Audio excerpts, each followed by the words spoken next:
Денеска 9 јуни истекува рокот за кој во медиумите со денови се шпекулира дека САТИ го дале на владата до кога треба да дадат согласно за текстот на договорот за името. До сега договор не се постигна, а премиерот кој беше домаќин на наградените ученици за иновации за прв пат не застана да даде каква било изјава пред новинарите.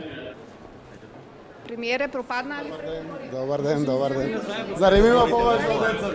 Оставете се децата сме денес. Излегување од настанот, обезбедувањето не им дозволи на новинарите ниту да се приближат до премиерот, па пропадна и втората шанса да добиеме информација од него за тоа што точно се случува и дали се точни шпекулациите на медиумите од соседството дека преговорите пропаѓаат.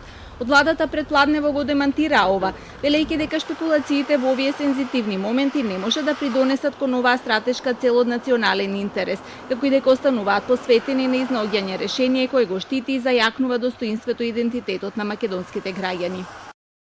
Најважно е да се постигне квалитетно и взаемно прифатливо решение кое ќе биде одржливо. Изграденото пријателство меѓу двете држави е голем влог за заедничката иднина, а соработката во иднина само ќе се зголемува.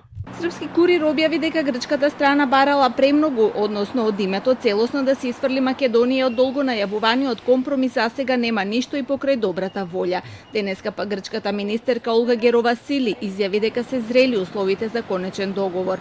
Во порака до нивната опозиција дека треба да се избега од фобиите и духовите од минатото, призна дека со договорот всушност ќе се запре признавањето на Македонија под уставното име од повеќе земји.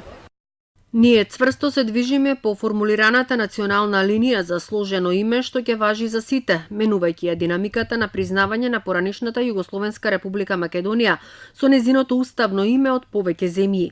Оние кои се противат на решението не разбираат дека одржувањето на сегашното статус кво го носи токму она од кое што се плашат. По меѓувреме реагираше и владиката Пимен на изјавата на костурскиот митрополит Серафим, кој на протестите во Грција кажа дека ако е потребно и камења ќе јаде за Македонија. На Фејсбук му порача дека можеби камењата може да се изедат, но срамот не се јаде.